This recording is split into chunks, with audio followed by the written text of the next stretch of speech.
Today we're going to talk about a song called Hallelujah. This song is an interesting song because what we're going to do is we're going to start off with ostinatos. This is what an ostinato sounds like.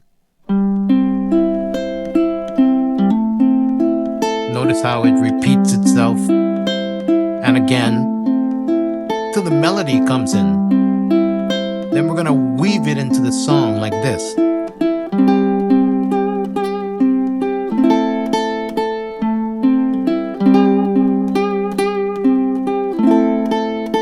So we're going to talk about ostinatos. We're going to talk about some of the difficult changes in this song and how to get better at them. But we're also going to spend some time where I'm going to tell you about a little secret that Hallelujah has. It's a secret that not everyone knows about, but if you're a musician, you should know about it. Maybe not a secret, but like a little Easter egg. That's coming up later on this video too. Also, later in this video, we've got a practice track that you can play along with. And we have an actual play-along track as well, where you can play along with me as I play this song. See you guys in a little bit.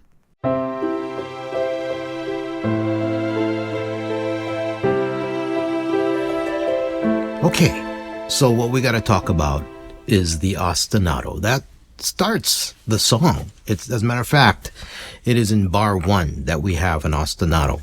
Take a look at bar 1. What you'll see is something that looks like this. An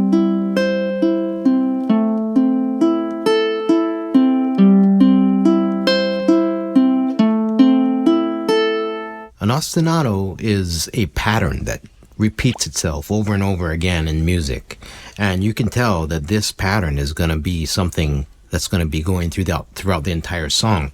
If you listen carefully, what happens in measure number 5 is the melody comes in, but we kind of try to pretend that the ostinato is still going on. We kind of give it almost like the illusion that there's a backup musician happening. Take a listen to this. I'm starting at the last note of measure 4, and I'm going to go into measure 5. Check this out.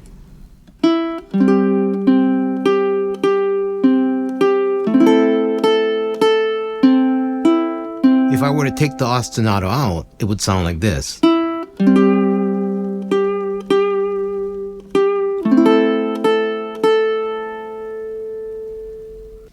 So all we're doing in measure 1, 2, 3, and 4 are we're outlining the chords. We're playing arpeggios of the chords just like that. So we're going 1, 2, 3, 4, 5, 6, A minor, 2, 3, 4, back to C. You see that? You're setting them up.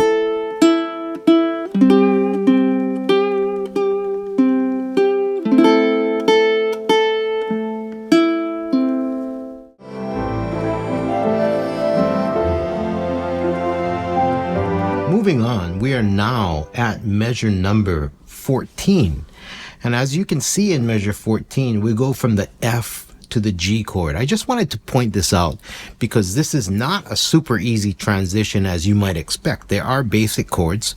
There are some of the chords that you first learn on the ukulele. However, moving from one of them to the other is a challenge for beginners. And I want to tell you why. It's because if you look at this F chord, you notice that when I go to the G chord, I have to flip both of these fingers around like this to go here. That is the part that throws you. So make sure you practice this movement. And if you practice that movement, it's so easy to just add that guy right there. So that measure would sound like this. Moving on. If you look at measure 17, you'll see that here we're actually moving to a new position. We're moving to the 5th position. And right here, we're going to hit it like this. If you have a low G, this is a great time to really show it off. If you don't, it's okay too. Measure 18 is where we go to this E chord. We're going to just hold 7 and 4, just like this.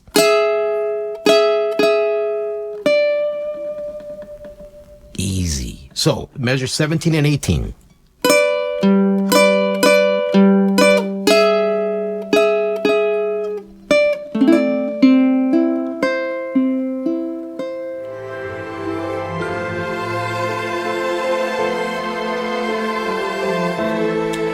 to introduce you folks to the Fermata.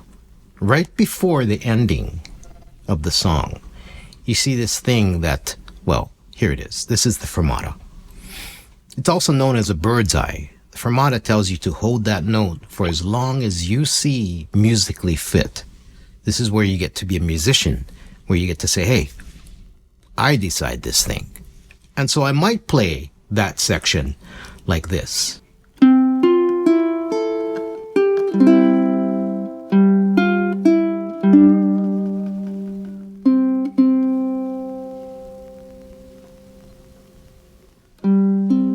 You see that pause? That pause added tension. And that tension is what you want, because that is how you move people with music. I'm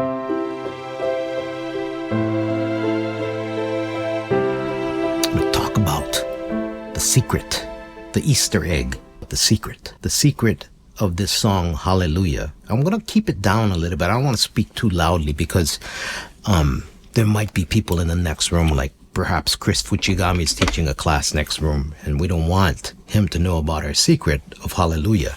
And Hallelujah has an interesting one. If you look at the lyrics in this song, from the very beginning, we know that the song is, the first verse is talking about music, because they talk about there being a secret chord that David played and it pleased the Lord and all that stuff.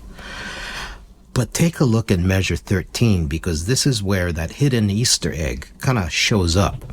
It says, well, it goes like this: the fourth, the fifth, the minor fall, the major lift.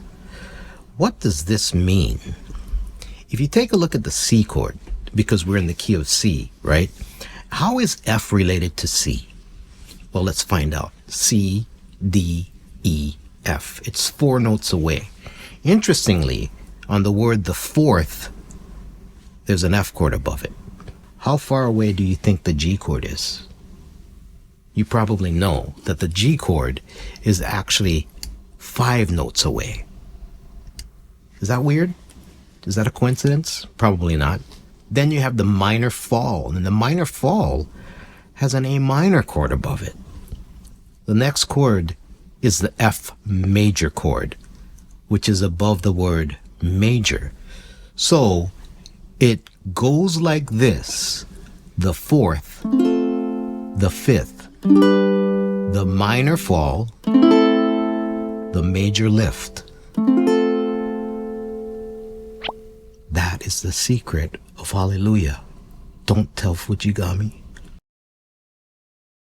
1, 2, 3, 4, 5, 6. 1, 2, 3. Ready, set, go.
3, 4, 5, 6. 1, 2, 3. Ready, set, go.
1, 2, 3, 4, 5, 6. 1, 2, 3. Ready, set, Go.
how's that?